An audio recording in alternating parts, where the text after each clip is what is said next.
Señoras y señores, muy buenos días, muy buenas tardes, muy buenas noches.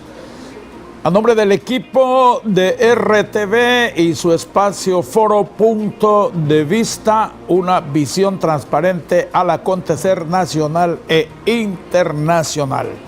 Hoy, con el apoyo extraordinario del equipo de producción de Punto de Vista, vamos con un formato más dinámico y sin perder el tiempo les notificamos que el punto de vista de hoy está enfocado a identificar el Centro de Documentación de Datos de Honduras, CEDOC, que está por arribar justamente en este año 2019 a sus 40 años de existencia.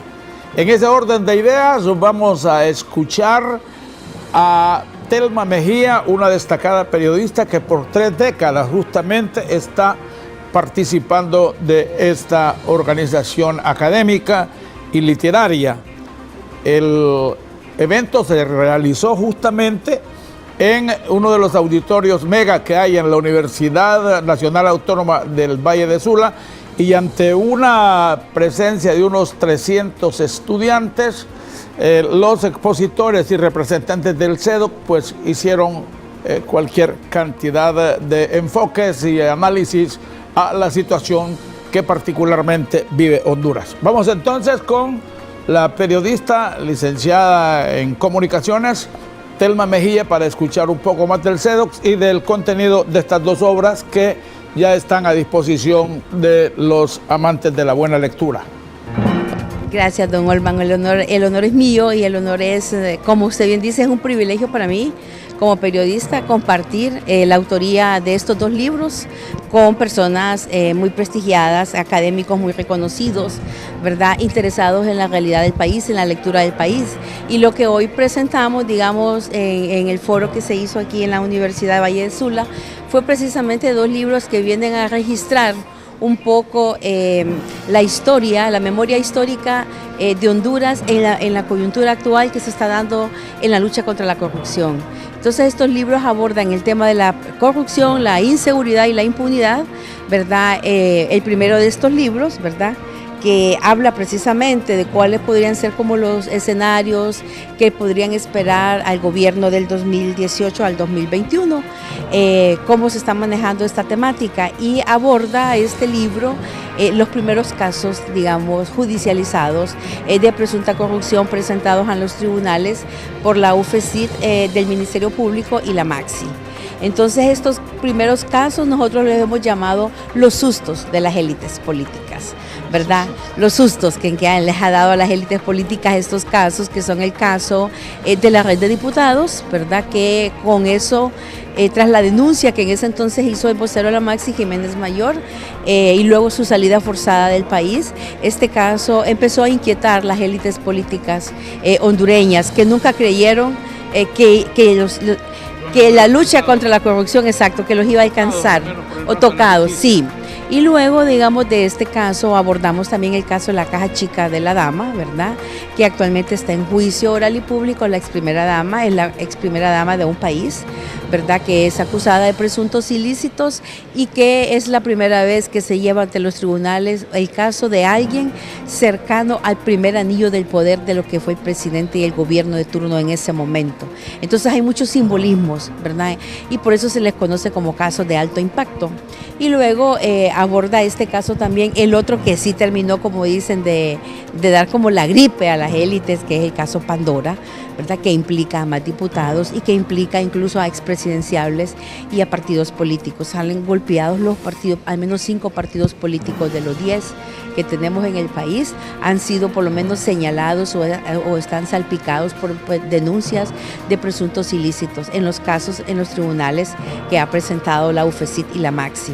Nosotros precisamente, ¿verdad?, en este primer libro se busca, bueno, yo pienso que el límite lo tiene que poner la ciudadanía en cuanto a que no sigan las estrategias de blindaje frente a estos hechos de corrupción. ¿Qué es lo que sucede? Que este libro, digamos, le trae el recuento de esos casos, pero también las reacciones, cómo han reaccionado las élites políticas frente a esto. Y nosotros vemos que en la lucha contra la corrupción, digamos, las personas que promueven la impunidad y la corrupción en este país tienen dos aliados estratégicos. Uno es el Congreso Nacional y el otro el Poder Judicial. Y desde el Poder Judicial uno está viendo dos tipos de justicia que se están implementando. Una con medidas sustitutivas y recalificación de delitos donde algunos de los imputados nunca van a poner un pie en la cárcel, y la otra los tribunales de justicia anticorrupción que están haciendo el debido proceso frente a una coyuntura del país y frente a un sistema de cómo llevar casos de corrupción en un país donde jamás un corrupto podría haber sido llevado a un tribunal. Le voy a decir que hay una expresión de una de las personas de la Maxi que dice que le da la impresión que Honduras es un estado de cielos abiertos a la corrupción. Que es un estado de cielo abierto, pero que es precisamente esa forma en que se han extraído, digamos, han sacado recursos de las arcas públicas, también les ha permitido dejar huellas, porque claro, ha sido una total impunidad que nunca pensaron ser alcanzados, y entonces dice, estas personas han dejado huellas por todos lados. Entonces seguir la ruta del dinero, que es una de las acciones en las investigaciones, ¿verdad?, que se hacen, les está permitiendo llegar a sustentar algunos casos, ¿verdad? Entiendo que la MASI concluye su convenio de asistencia supranacional el próximo mes de abril. No, la Maxi termina en enero del otro año. En enero del otro año. Sí, pero para un convenio de renovación, sí. La posibilidad de que no se la lleven. Debería, sí. Ahí lo que uno está viendo, digamos, y se lo plasma este primer libro y se lo viene retrayendo, contando, actualizando este segundo, que es la evaluación del primer año de la reelección y cómo se están manejando esos temas. Se lo plantea, la Maxi enfrenta en este momento su segunda embestida. La primera la enfrentó en el 2000 con la salida de Jiménez Mayor, ¿verdad?, en el 2018, y todas las acciones de inconstitucionalidad y todos los mecanismos. Pero a medida que se iban presentando más casos, iban saliendo más acciones legales desde los tribunales o desde el Parlamento para ir frenando, para irse protegiendo con leyes frente a la avanzada de las acciones de la lucha contra la corrupción. Ahora la Maxi está enfrentando su segunda embestida más fuerte, y en esta embestida ha encontrado otros aliados en contra, ha sumado, y de ellos se podría decir un sector privado, ¿verdad?, que está temeroso probablemente por casos que la Maxi ha empezado a tocar, ¿verdad?, y se mira como no solo la división del país, ¿verdad?, o la polarización del país, sino que se ve también las visiones distintas del sector privado. El sector privado de la zona norte reacciona muy distinto a lo que está reaccionando algunos sectores del centro del país. Volviendo al comportamiento bizarro, en Honduras se baila tango solo con uno. En este caso de que el enfoque que se sigue desde antes de la MASI y después de la MASI y dentro de la MASI es que solo se persigue al funcionario público, y donde está el segundo actor, que es el que tiene los recursos y participa de los negocios para corromper al sector público y al Estado. Entonces ahora que la Maxi está llegando a esos otros sectores de poder, pero realmente de poder en este país, ellos se sienten amenazados, y entonces han armado como un espíritu de cuerpo. Ahí se originará entonces la situación de que muchos de aquí del sector privado ya se le están dando vuelta al presidente. Probablemente hay un sector privado que quiere un poco más de decencia, ¿verdad?, en el país. Y quiere y sabe. Hace poco hubo una reunión de las empresas privadas de Centroamérica, la FEDEPRICAT, y uno de los llamados que hizo el presidente de la Cámara de la Asociación de Empresarios de El Salvador es que dijo, no podemos hacer un negocio en sociedades enfermas y en sociedades inestables. No se puede abrir un buen negocio en un pueblo, dijo, que tiene hambre, ¿verdad? Eso es un mensaje empresarial. Y el otro mensaje que ellos dieron, no se puede traer inversión en regiones inestables, ¿verdad?, y en regiones donde no se respeta la seguridad jurídica. Es un reclamo que los empresarios hacen siempre, ¿verdad?, a los gobiernos. Imperdonable, ¿cómo se enamoró usted del CEDO? Tiene ya 15 años de estar Mire que yo... de los trabajos del CEDO. Fíjese que yo con el CEDO empecé, como dicen, principiante junior, ¿verdad?, haciendo entrevistas, haciendo labores de ratón de bibliografía, ¿verdad? No sé, pero ahora digamos ya participo con ellos y he logrado un expertise, sí. he logrado una expertise y sobre todo muchas de las cosas, digamos, que nosotros escribimos están respaldadas con documentos, con información, con referencias, o sea, no son panfletos, no son especulaciones del autor, sino que está tratando de retratar una realidad, una coyuntura de un país, ¿verdad? Y la coyuntura en que estamos en este momento.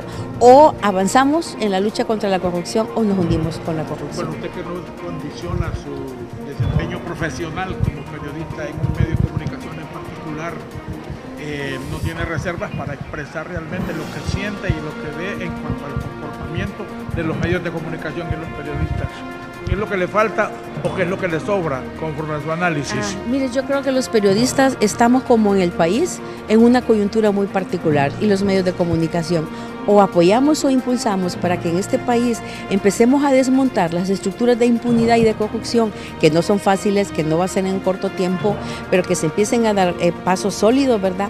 O nos vamos a hundir con la misma democracia y con la misma corrupción, o nos va a venir un efecto tsunami en donde los medios de repente cuando queramos salir ya no vamos a tener ni la fuerza ni la credibilidad. Entonces la coyuntura, exacto, estamos en esta coyuntura y en la otra coyuntura de que los periodistas debemos empezar a perder el miedo a la verdad, a preguntar, ¿verdad? Uno ve el periodismo con el que yo me inicié y el periodismo que yo veo ahora, hay una gran diferencia, ¿verdad? Entonces no, los periodistas debemos perder el miedo a preguntar. Démele los créditos a los que acompañan estas dos obras últimas y recomendemos a los periodistas que lean. Mire, esta es una cosa impresionante a los periodistas para dar continuidad a los temas, para no hacer preguntas redondas sobre lo mismo, sino para ver otros elementos de lo que pasa. Sí.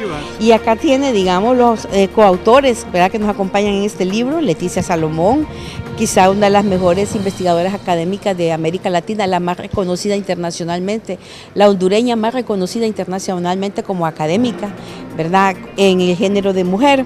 Eugenio Sosa, que es un sociólogo catedrático universitario. Lisbeth Guerrero, una joven periodista que está entrando a la ciencia política, ¿verdad?, el exfiscal Edmundo Orellana.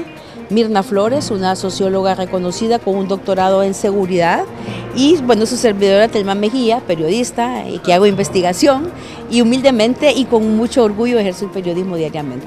Bueno, yo tengo 10 años adelante de usted y quisiera tener 10 menos hacia atrás para aprender mucho más de usted. E importante también es referirnos al señor que ha hecho de eso su santuario, diría yo. No, el coordinador general. Víctor Mesa, ¿verdad? Para mí uno de los analistas más respetables del país, muy crítico en su pensamiento, pero ha sido una persona que en los 39 años que tiene el CEDO le ha impuesto un sello a este centro de documentación de querer ser un tanque de pensamiento generador de conocimiento y de reflexión crítica y propositiva para la sociedad hondureña y para la democracia de este país. Sí, no, muy impresionante. Para que en San Pedro Sula, siempre que hemos venido, ha habido un auditorio, una receptividad. Sí, obviamente. Y yo creo que esa es como un déficit también que tiene la academia de Tegucigalpa o los centros de pensamiento que hay allá para venir a compartir, porque yo sí soy del criterio, don Olman, que Honduras no es Tegucigalpa ni San Pedro Sula, Honduras es más allá, pero no solo es Tegucigalpa, ¿verdad? En San Pedro Sula hay mucha gente con inquietudes y hoy lo vimos en la Universidad Valle de Sula. Vimos los jóvenes preguntando, los jóvenes muy inquietos, en sus preguntas muy pertinentes, muy conectados con la realidad, y esa realidad es la que nos obliga a los periodistas a estar permanentemente formándonos, informándonos, dejar a las horas, digamos, todos nos gusta tener nuestra hora de ocio. Bueno, si tenemos 5, renunciemos a 2 y cultivémonos 2 horas, que no nos cuesta nada. Envíele un mensaje a la muchachada, esas jóvenes que están de alguna manera feminizando el gremio periodístico. Usted va a una reunión de cubrir una noticia y se encuentra con 10, 15 muchachas y 4 o 5 de nosotros que nos tenemos que hacer a un lado porque ellas están protagonizando. ¿Qué les aconseja en un minuto? Bueno, yo les aconsejo un poquito de disciplina, de lectura, y les aconsejo que la lectura les va a cambiar la vida, que si se enfocan en otras acciones van a dejar de ser periodistas del montón para hacer periodismo de calidad y para dar a este país un periodismo de calidad que lo necesita. Bien, nos sentimos realmente honrados de haber podido alternar con la periodista Telma Mejía, quien nos habló justamente de esas 3 décadas que tiene ella de estar contribuyendo a escribir la historia de Honduras como una contrarrespuesta a la orfandad histórica en la que nos desempeñamos la mayoría de los hondureños. Este es Punto de Vista. Vamos a una breve pausa, ya regresamos.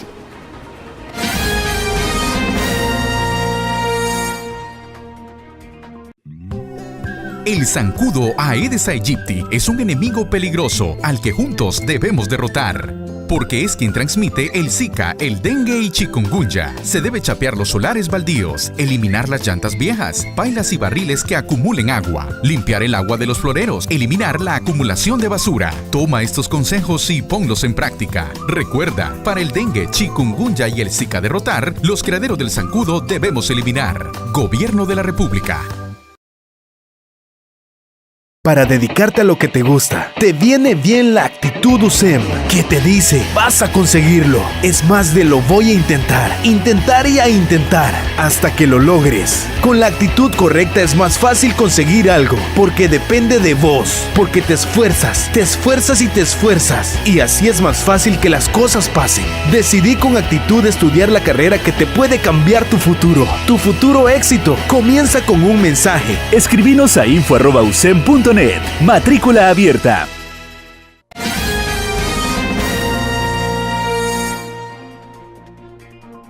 Muchísimas gracias por la preferencia y los reportes de sintonía, particularmente en la capital de la República. Creo que este programa está enfocado a llamar más la atención de los capitalinos y de ahí a los del territorio nacional. Uno de los integrantes también distinguidos de este grupo del Centro de Documentación de Honduras, CEDOC, es el doctor Edmundo Orellana Mercado, quien hace referencias puntuales al tema de si la MASI debe quedarse en Honduras o al final del día deberá aceptar la salida del país. Veámoslo.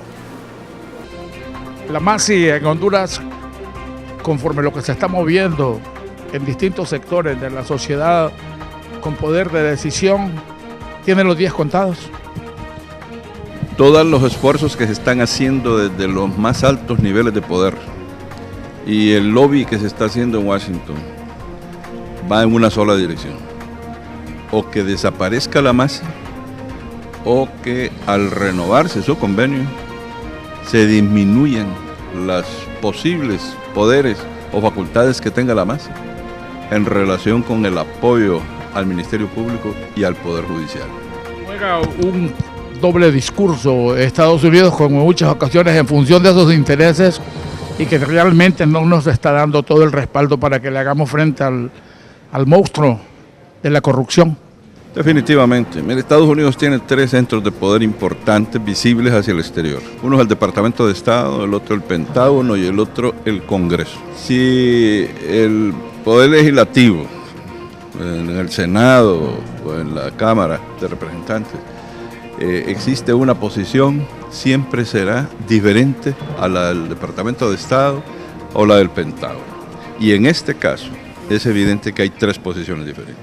Habrá que ver cuál va a fortalecerse. Lo que sí puedo decirle yo de antemano es que por todo lo que hemos visto, las reacciones desde el Parlamento estadounidense, es que Honduras no va a tener posibilidad alguna de desembolsos en ninguno de los programas de los que manejan ellos directamente, como la Alianza para la Prosperidad y la Cuenta del Milenio, porque Honduras no ha podido cumplir con los requisitos de lucha contra la corrupción.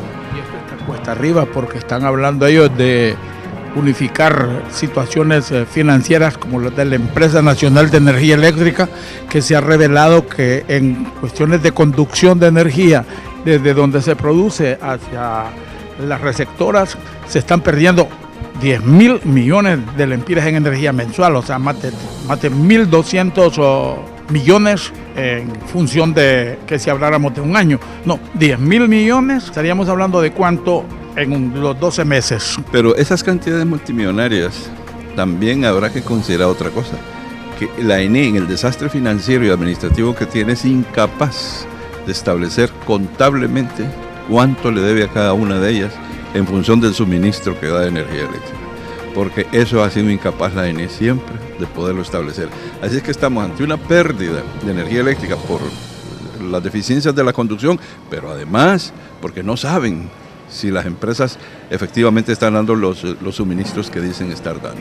Otra cosa importantísima es la empresa de telecomunicaciones Hondutel, una empresa enfocada incluso a la misma seguridad nacional. Dicen que perdió entre 370.000 y 400.000 líneas. ¿Cree usted que haya alguien que venga como socio amigable a participar de hacer negocios con Hondutel para poder cumplir con algunas de las exigencias que está haciendo el Banco Mundial y el Fondo Monetario? Mire, Hondutel es la víctima de la corrupción de Honduras. ¿Cómo es posible que un mercado cautivo, una empresa pierda? Con más de medio siglo de estar dirigido a otros países. Sí, no, definitivamente la destruyeron y ya es imposible recuperarla. Dicen que se origina el descalabro financiero de Hondutel porque se convirtió desde un principio en el regalito fino que los gobernantes de aquel ayer y los de hoy le daban llave en mano a los militares. Cuando surgió era la expectativa, porque probablemente ese es un negociazo. Pero luego vino el entusiasmo, la ambición, la codicia y terminó en lo que tenemos hoy. Hoy es un cadáver insepulto. La Hondutel definitivamente es insostenible. Lo que puede suceder con Hondutel es que se maneje exclusivamente desde el punto de vista de cobrar cánones en función del uso de las frecuencias y todo lo demás que maneje el Estado y que ellos son simples concesionarios. Telefonía móvil para que compita con las que están o esas como están manejadas por grupos económicos y políticos. No va a haber una manera que desde esa dirección proceda. No creo que pueda competir a estas alturas. Las que existen son tan poderosas y con tantos recursos y además vienen del extranjero. Es imposible. No, lo que hay que hacer es grabarlas, cobrarles por utilizar el espectro hondureño. Hay que cobrar y ese es nuestro. Ese es el monopolio del pueblo de Honduras, soberano.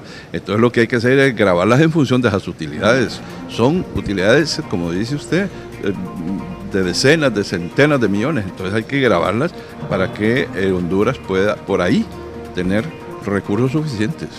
Y esa última acción que se toma en función también en los aspectos financieros y en las empresas del gobierno, que históricamente todas han sido un fracaso, el caso de Banadesa, ¿qué advierte usted en ese sentido?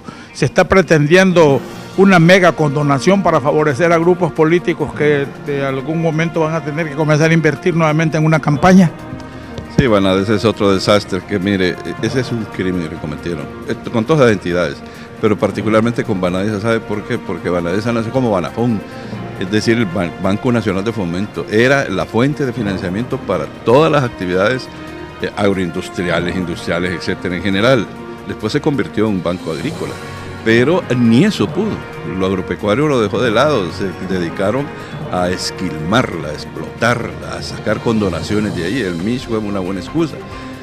Y una institución bancaria así es insostenible. Aquí el problema son los políticos corruptos. Pero fíjense no que cuando ustedes me presentan a mí todo un reporte de casi una resonancia magnética de cómo se han venido manejando las cosas, todos estos antecedentes, Banafón, Banadesa, Hondutel, también son relacionadas sin ninguna duda con el comportamiento corrupto de quienes han manejado los asuntos del Estado.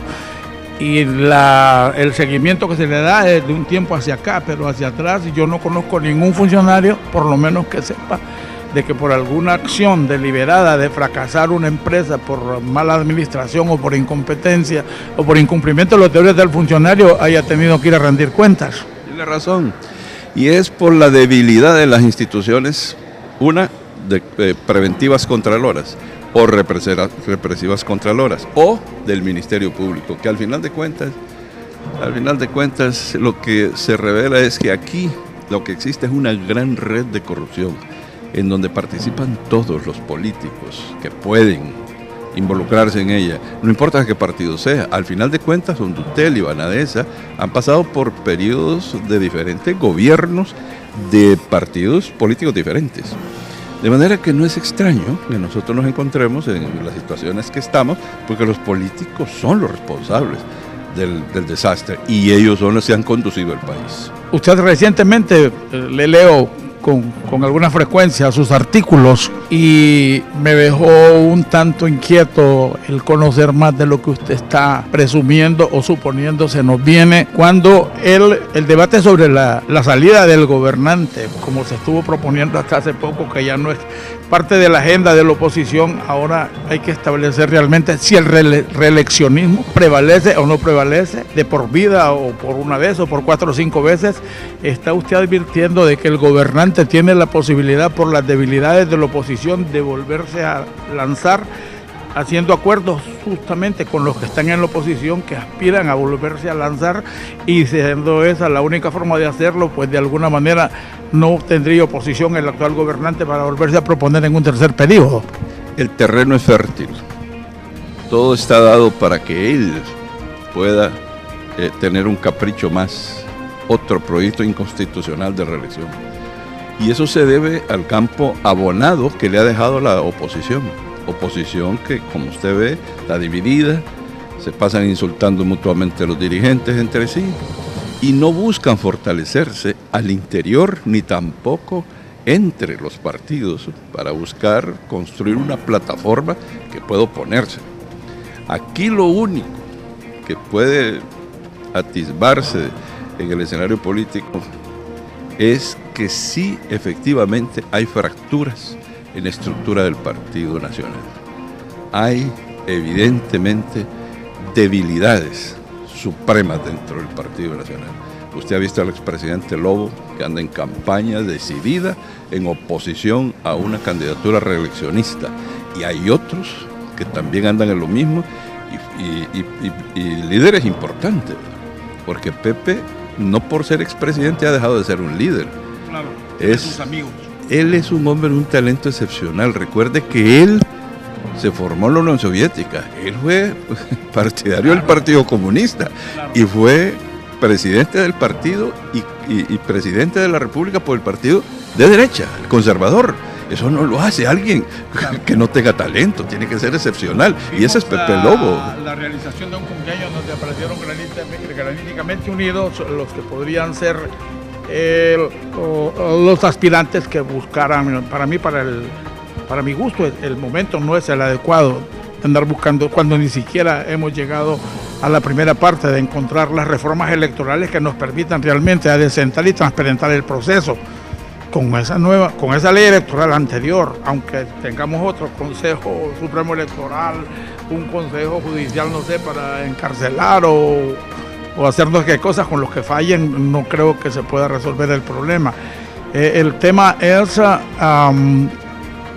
cómo podemos realmente reencontrarnos con la institucionalidad partidaria. Ustedes aquí en el foro dejaron entrever que en el Congreso es donde estaban los orígenes de todo lo que se hacía mal en el país. Pero esa gente sale de procesos electorales. Imagínense en este momento que la sanción, la victimización y la satanización con el proceso reeleccionista solo es contra el presidente.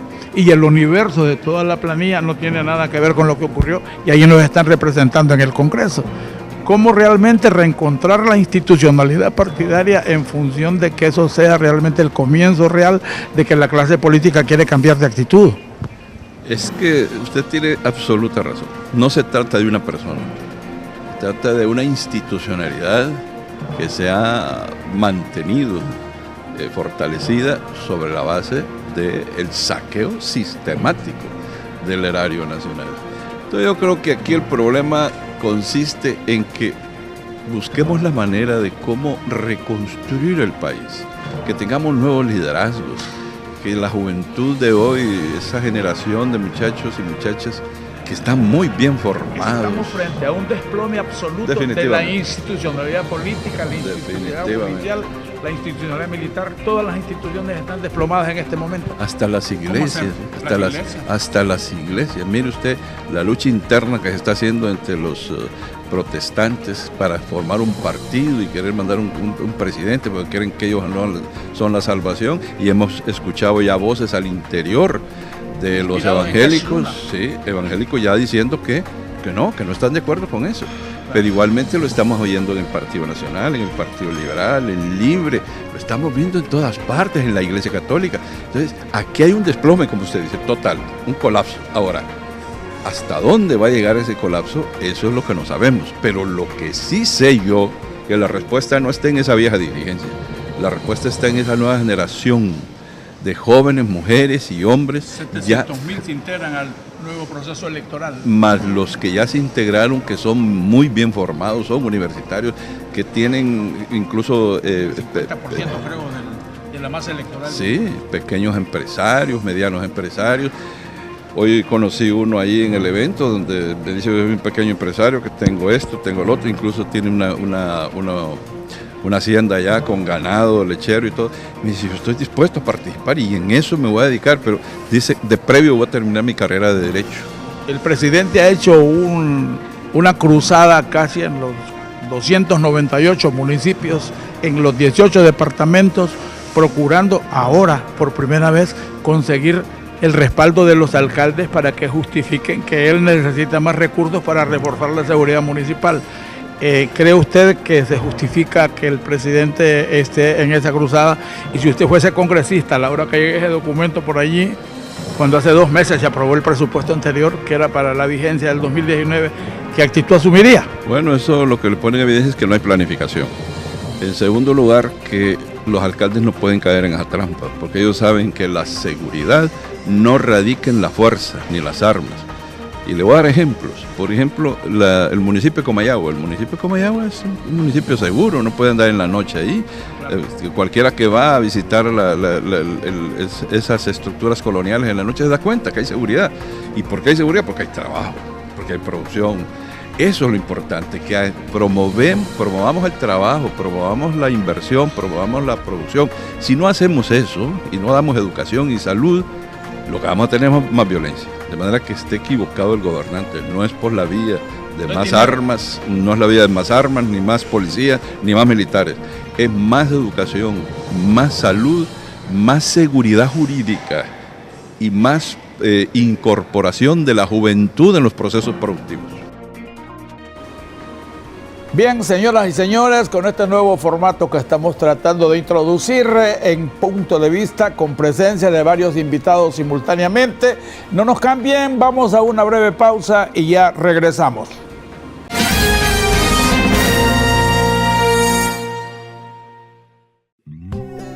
El zancudo Aedes aegypti es un enemigo peligroso al que juntos debemos derrotar, porque es quien transmite el Zika, el dengue y chikungunya. Se debe chapear los solares baldíos, eliminar las llantas viejas, pailas y barriles que acumulen agua, limpiar el agua de los floreros, eliminar la acumulación de basura. Toma estos consejos y ponlos en práctica. Recuerda, para el dengue, chikungunya y el Zika derrotar, los criaderos del zancudo debemos eliminar. Gobierno de la República.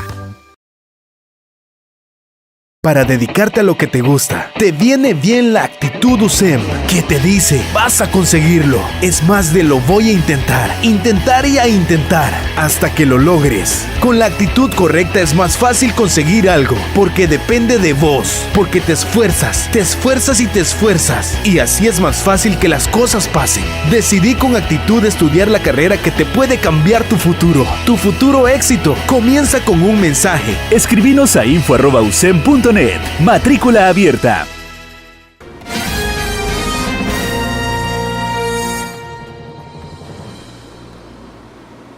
Continuamos con Punto de Vista, una visión transparente al acontecer nacional e internacional con este desfile de intelectuales académicos del mundo político, social y económico del país. A continuación, opiniones sobre la seguridad nacional, la seguridad del Estado, la seguridad ciudadana de la licenciada Leticia Salomón, experta en el tema. Escuchémosla.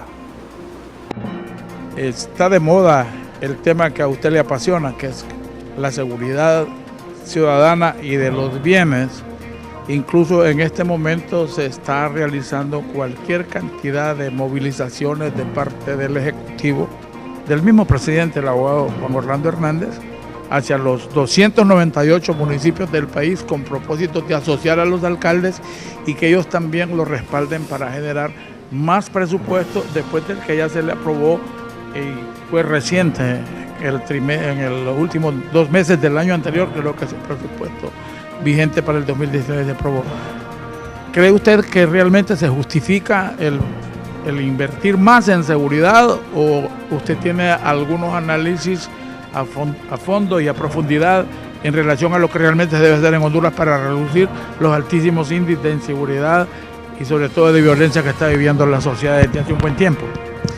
Bueno, cuando se le pide a una sociedad un sacrificio tan grande como es destinar cantidades presupuestarias elevadas al tema de seguridad, se espera que haya resultados que convenzan a las personas que vale la pena hacer el sacrificio. Siento que eso no se está dando en el país, porque no solamente es el presupuesto que se invierte en seguridad y en defensa, sino también el porcentaje elevadísimo de la tasa de seguridad que se destina a seguridad y defensa, que alcanza cerca del 70%.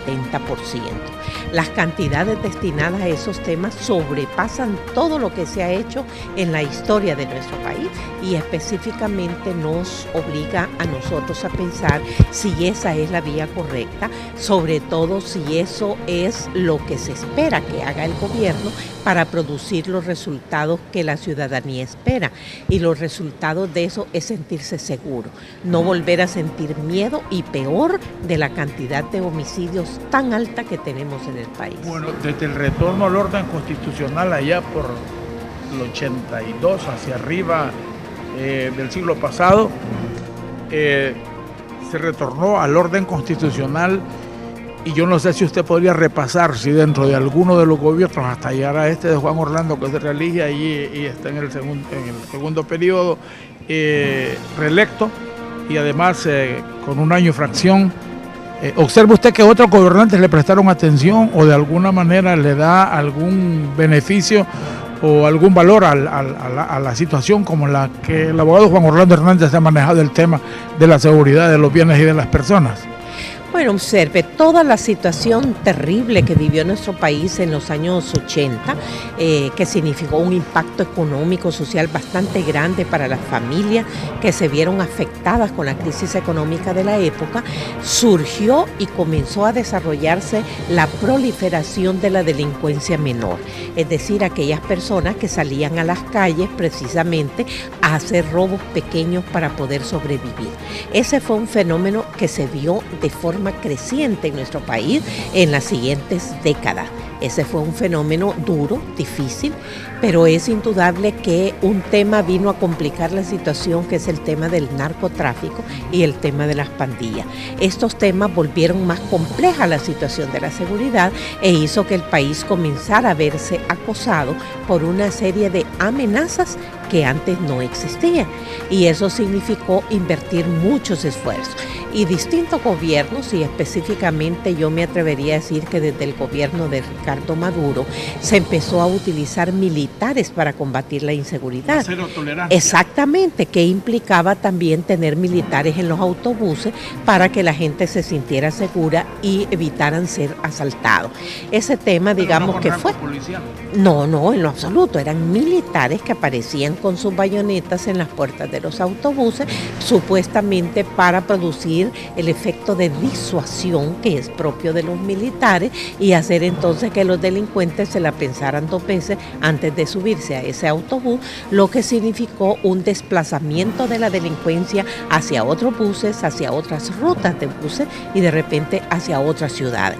De entonces para acá yo diría que se ha mantenido cierta inversión en materia de seguridad, y sobre todo mantener una cierta actividad que haga ver a la ciudadanía que el gobierno o los gobiernos se están preocupando en ese tema. Pero yo creo que la cosa hizo crisis precisamente hace unos 8, 10 años, un poquito más, que es cuando desde el Congreso Nacional el actual presidente decidió tomar el tema de seguridad como un tema central. Y esto fue parejo también con las iniciativas que venían de los Estados Unidos, que buscaban socios en Centroamérica para combatir la narcoactividad, porque se colocaba el tema del narcotráfico como la principal amenaza para los Estados Unidos. Cuando se habla de un 1.5 de lo que se denomina tazones, que fueron ingresos multimillonarios que recibió el gobierno en su primer año y luego en el que sigue, pareciera que el universo de esos recursos y de esos ingresos que de alguna manera la empresa privada resintió, se han invertido más en combatir la narcoactividad al más alto nivel que lo que se refiere a buscar formas de revertir la seguridad ciudadana en la parte comunitaria, en los sectores, en el barrio, en la colonia. ¿Qué juicio de valores tiene usted sobre esa razón? Sí, la verdad que el tema de inseguridad a veces se presta para mucha confusión. Esto involucra dos temas, involucra criminalidad mayor y menor e involucra violencia.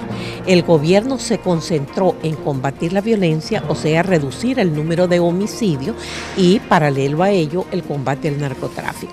Eso significa entonces que se dejaron de lado las otras causas de la inseguridad que tienen que ver con la delincuencia menor o con delincuencia organizada tipo maras y pandillas y con determinados delitos que fueron desarrollándose en el país como el sicariato y la extorsión. Entonces, este panorama hizo que en nuestro país se viera con muchísima preocupación la alta concentración de recursos en temas de seguridad y defensa. Si son recursos del presupuesto nacional, tienen que rendir cuentas como todas las instituciones del Estado. El problema es la tasa de seguridad, de la cual está protegida por la ley de secreto, y se dice, porque no tenemos ningún acceso a ello, que buena parte de ese dinero que debe ser destinado a seguridad se están dedicando a otras partidas, lo cual tiene preocupada a la gente, sobre todo ahora que se reclama más presupuesto del presupuesto oficial, porque el presupuesto de la tasa de seguridad no se está invirtiendo. Vaya para donde vaya, no se debe de etiquetar que la inversión en seguridad es una acción particular de los empresarios. Todos los que contribuimos con el impuesto sobre la renta, estamos también, debemos en alguna medida reclamar lo que usted está proponiendo. Ahora, el presidente de la República, Juan Orlando Hernández, se encuentra con esta situación de una policía completamente contaminada. ¿Qué beneficio le da a usted el que él, en el proceso de adecentar esa policía, haya creado esa policía militar de orden público que todavía no ha logrado convertirse en una policía con rango constitucional? Sí, la verdad que en esta situación, sí, no, definitivamente que sí, la policía estaba totalmente corroída por la corrupción y la desintegración ética, pero tenemos un detalle. El actual presidente decidió incorporar la policía militar, concentrar recursos en militares y en policía militar para suplir las actividades y las funciones que le correspondían a la policía. Bueno, en un principio se justificaba. El detalle es que no se hizo absolutamente nada o casi nada para lograr crear una nueva policía que de forma gradual fuera recuperando su espacio y desplazando a los militares para su función esencial, que es la defensa externa y no la seguridad interna. En este momento, entonces, todo el esfuerzo que se ha hecho, indistintamente de que tenga algunos rasgos rescatables de la acción del presidente de la República y los riesgos que está corriendo, obviamente, tenemos dificultades para establecer que tenemos una policía militar de orden público y una policía que se está reconstruyendo, pero sigue siendo una policía más enfocada a la defensa de los asuntos del Estado y no a los asuntos de los ciudadanos. Exactamente, yo creo que aquí hay una desnaturalización mutua, tanto la policía, que ha dejado de ser la policía al servicio o en la defensa de los derechos de la ciudadanía, como los militares, que su función esencial es la defensa externa y no la seguridad interna. Si nosotros tenemos que esas dos instituciones están deformadas en su papel, vemos nosotros como un error pensar en que la policía militar debiera quedarse de forma permanente cuando tenemos una policía que no está siendo reestructurada ni reorganizada para que recupere su papel central dentro de lo que es la defensa de los derechos y la seguridad de los ciudadanos.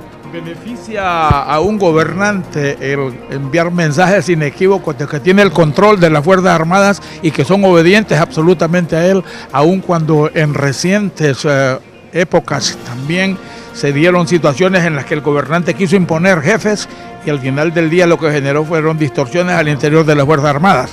Lo único que nos sobrevive con espíritu de cuerpo son las Fuerzas Armadas y en este momento no se puede ignorar que hay fisuras allí que si no se tratan a tiempo podrían generar complicaciones, porque es de ahí donde está dependiendo la posibilidad de que el presidente realmente se enfoque a defender el pueblo y no al Estado. Exactamente, usted lo ha dicho bien, las Fuerzas Armadas deben mantenerse de acuerdo a los preceptos constitucionales, es decir, las Fuerzas Armadas deben mantenerse como una institución apolítica y no deliberante. Ese es un tema central porque de lo contrario se corre el riesgo de politizar a las Fuerzas Armadas o de militarizar la política. Y esto es grave, es un riesgo muy enorme. La militarización de Honduras que ya la vivimos en los 80. Exactamente, porque fíjense que se dio un fenómeno primero de militarización, después desmilitarización y hoy estamos ante un fenómeno de remilitarización del Estado. Cuesta mucho dinero y cuesta mucho en materia de tranquilidad para las personas, no solo tranquilidad social, sino política también, de que las Fuerzas Armadas van a permanecer ajenas a la contaminación político-partidaria, porque eso significa que van a terminar defendiendo a un presidente de un partido determinado en lugar de estar para servir a todos los ciudadanos. Debe tener un límite entonces aquello de la obediencia debida y no deliberancia en el caso de las Fuerzas Armadas, que pareciera que en eso se amparan ellos aduciendo pues el respeto vertical hacia el jefe. Pero en este caso hay un jefe en la institución y un jefe que es el supremo. Sí, pero de todas maneras, adentro de las Fuerzas Armadas ya comienza a darse mucha inquietud y esa inquietud está relacionada con esa intervención político-partidaria para saltarse promociones, para ascender a oficiales que no han cumplido con los requisitos y eso cuando lo ven que es una maniobra que viene desde Casa Presidencial para tener controlado y asegurar la lealtad de los altos oficiales, está creando intranquilidad, porque una institución como las Fuerzas Armadas debe permanecer como tal independientemente de las emociones, saber que se atiende a aquellos que tienen los requisitos, nada más. Un juicio, Leticia Salmón, comparativo y llamémosle cuantitativo y cualitativo en relación al trabajo que se ha venido haciendo por estas juntas interventoras que ya están a lo largo y ancho del territorio nacional. En este caso, la Junta Interventora de la Policía ha cumplido con su misión o cree usted que hace falta hacer mucho o replantear la situación de que es el Estado el que se debe responsabilizar directamente y no instancias de segundo piso para manejar estos temas que son seguridad nacional? Exactamente, yo creo que ahí hay un problema de fondo. El problema es que esta comisión que debió desempeñarse en un papel excelente, asumiendo varios desafíos que se presentan para la policía, lo está haciendo o está funcionando como una instancia administrativa que tramita las pensiones y las bonificaciones que corresponden a los policías que salen de la institución. Ahí no se está realizando una depuración real, porque les están dando las prestaciones para que se vayan, pero no hay ningún caso presentado en el Ministerio Público para que se investigue el involucramiento de policía en materia de delincuencia y corrupción en el país. Concluyendo, el proceso que vive Honduras desde hace un regular tiempo atrás, de la desertificación de la institucionalidad, la desertificación del Poder Judicial, Penal, Fiscal, llámese Ministerio Público, llámese Corte Suprema, llámese jueces, llámese demás, ¿cree usted que ya colapsó o hay que replantear o fortalecer? Bueno, precisamente todo lo que está pasando en el país en materia de impunidad, corrupción e inseguridad nos está apuntando a dos temas que están directamente relacionados: la debilidad de las instituciones y el colapso del Estado de Derecho. Eso es grave para la democracia, es grave para la estabilidad del país, porque en la medida que haya un Estado en donde la ley no se respeta, en que se viola constantemente la Constitución de la República y no pasa nada, tenemos que lo que prima es la ley de la selva. Es decir, se les ocurre imponer la pena a quien quieran y no lo que dicen las leyes. Un par de minutos, que es lo que merecen. Mándele un mensaje a la clase política que se ve codiciosa, avara, codiciosa y cínica, porque sigue repitiendo todo como se inició la primera crisis y ya estamos ya en el 10º aniversario de esa primera crisis y la estamos viviendo como si fuera ayer el empiezo. Bueno, definitivamente tenemos nosotros una crisis no resuelta en el país desde el 2009. Eso ha hecho que en 3 momentos históricos haya salido la gente a la calle a manifestarse. Primero contra el golpe de Estado, después contra la corrupción y después contra el fraude electoral. El punto es que si no se enfrenta a esa crisis, solo es cuestión de esperar en qué momento sale nuevamente la gente a las calles, porque las cuestiones esenciales no se están enfrentando. Y le toca precisamente a los políticos asumir con responsabilidad esos desafíos y empezar a entrarle a los problemas graves del país y no a estar desgastándose y desgastándonos en campañas electorales anticipadas. Señoras y señores, después de escuchar ese profundo análisis y diríamos nosotros reflexiones sobre el acontecer nacional en aspectos de la seguridad que está muy de moda, le agradecemos la participación entonces a la licenciada Leticia Salomón. Pausa y regresamos.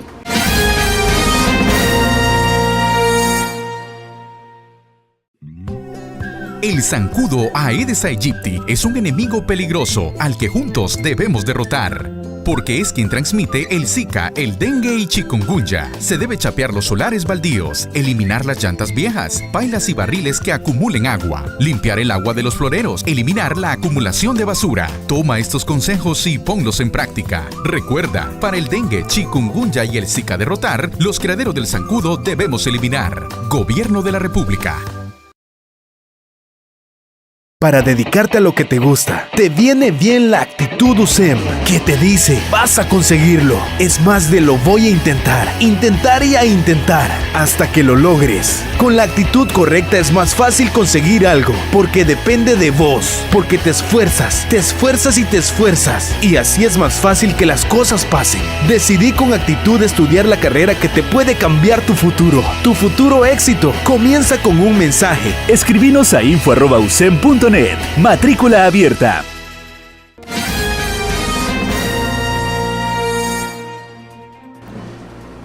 Bien, señoras y señores, después de trascender en el proyecto de Punto de Vista y su programa de hoy, con este desfile de personalidades sobresalientes, vamos a presentarles al doctor Víctor Mesa, quien es el creador y director académico del Centro de Documentación de Honduras, que como les dije, es la única reserva que tenemos los hondureños para que la orfandad que vivimos en historia y en acontecimientos que nos han ocurrido en el país, que es donde el interés de todos, no se quede por ahí relegado y que nosotros al final no nos enteremos. El doctor Víctor Mesa, un placer tenerlo con nosotros. Bueno, Víctor Mesa, un ciudadano de Generales Conocidas con más de medio siglo que yo sepa y un poquito más, enfocado a la docencia, a la academia, y es uno de los fundadores de CEDO, del Centro de Documentación de Datos de Honduras. Justamente hoy nos va a dar una pequeña semblanza de las 2 últimas obras que un grupo de académicos han logrado concretar, enfocados como siempre al tema de la forma de gobierno y ahora el tema de la corrupción, que por más que querramos desmarcarnos, no es posible. ¿Hasta dónde hemos llegado con el tema de la corrupción en lo que es CEDO? Bueno, el Centro de Documentación de Honduras, el CEDO, viene investigando el tema de la corrupción desde hace muchos años. De hecho, yo creo que el primer libro sobre el tema fue publicado a principios de los años 80 y se llama Corrupción y Democracia, y es un libro pionero en el tema. Posteriormente hemos escrito varios libros, análisis, documentos de análisis sobre el tema de la corrupción, porque es un tema clave para entender la agenda del país y porque además es un tema que está presente, por desgracia, en todos los actos cotidianos de la vida social hondureña. El año pasado publicamos en el mes de julio este libro, Impunidad, Corrupción e Inseguridad, como desafíos democráticos para el nuevo gobierno, o sea, para el gobierno que se inauguró el año pasado.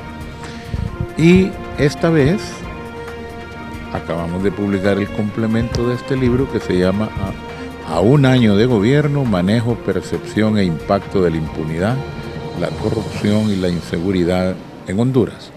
O sea, pues que analizamos estos tres temas desde dos perspectivas, desde la perspectiva de los desafíos y desde las perspectivas de las realizaciones.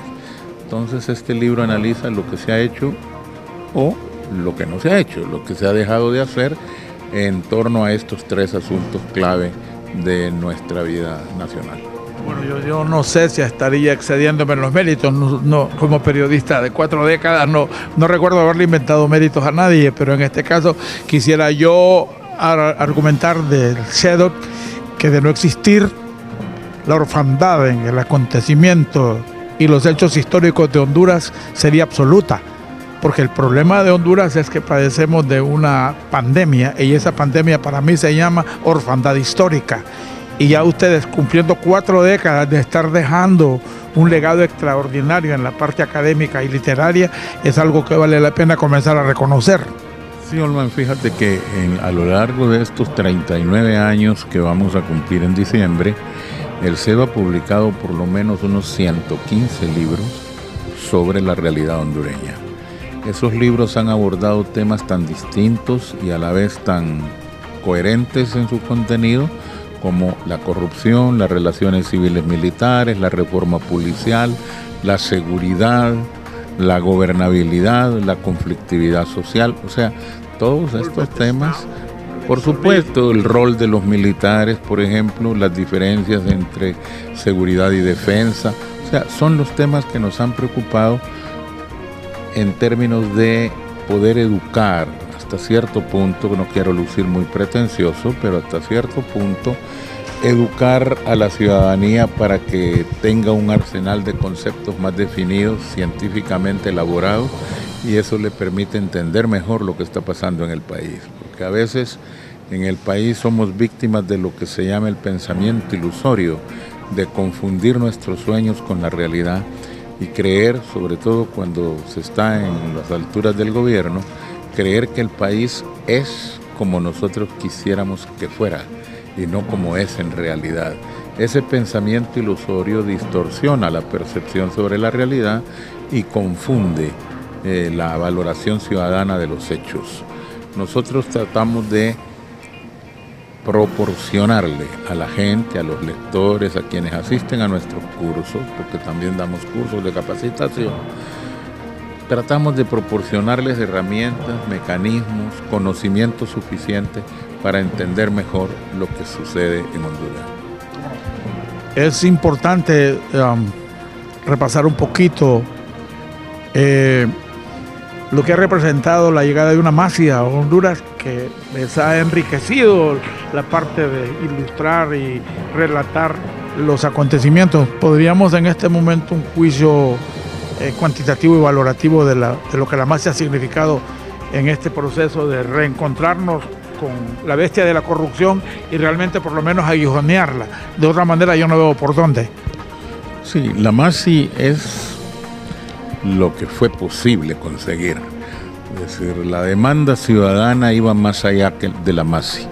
La demanda ciudadana expresada en las marchas de las antorchas demandaba la instalación de una entidad de carácter internacional similar a la Comisión contra la Impunidad que funcionaba en Guatemala, la CICIG de Guatemala.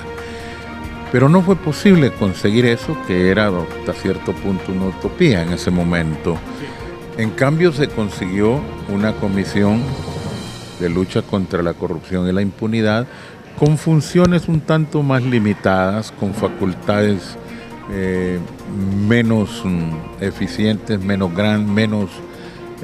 oportunas, podría decir, desde el punto de vista funcional. Y yo creo que aún así, aún a pesar de no tener las facultades que tiene la CICIG o que ha tenido la CICIG en Guatemala, la MASI ha obtenido grandes éxitos, sobre todo en el periodo que ha sido dirigida por el doctor de origen de nacionalidad peruana, don Juan Jiménez Mayor. Entonces, el periodo de Jiménez en la MASI fue un periodo de construcción institucional de un sistema integral anticorrupción. Encendió las alertas. Es decir, Jiménez Mayor comprendió que Honduras padecía un sistema integral de hipercorrupción, poco parecido a lo que había pasado en su país, en Perú, y por lo tanto concluyó que para enfrentar al sistema integral de hipercorrupción era preciso diseñar institucionalmente un sistema integral anticorrupción. Ese sistema integral anticorrupción debía contar con tribunales especiales, con jueces anticorrupción especiales debidamente certificados, con instituciones como la UFESIC, la Unidad Fiscal Especial de Lucha contra la Corrupción, que actualmente funciona en el Ministerio Público, y también con una ley de colaboración eficaz, que lamentablemente los diputados y el régimen se han negado a aprobar desde hace ya más de 2 años. Pero además se requería también eliminar o modificar sustancialmente la mal llamada ley de secretos, que impide el acceso a la información en una veintena de instituciones del país, alegando razones de supuesta seguridad nacional.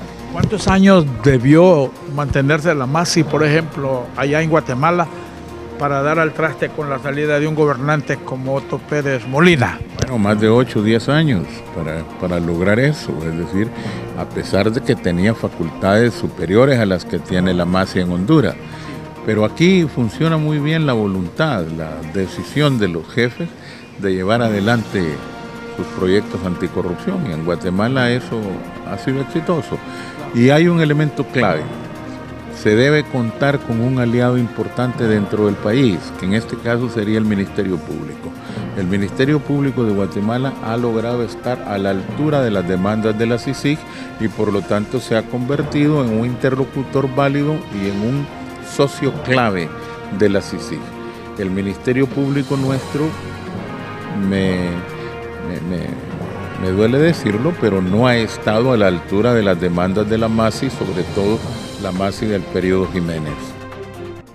A nombre de la empresa televisora RTV, a través de Punto de Vista y su equipo, nos congratulamos de estar dando este apoyo extraordinario a ese mega acontecimiento en el mundo literario y de escritores y de analistas del país, en este caso el Centro de Documentación de Honduras, que está arribando en este 2019 a sus 40 años de existencia. Volveremos en otra ocasión. Muchas gracias por su preferencia. Que estén muy bien. Hasta luego.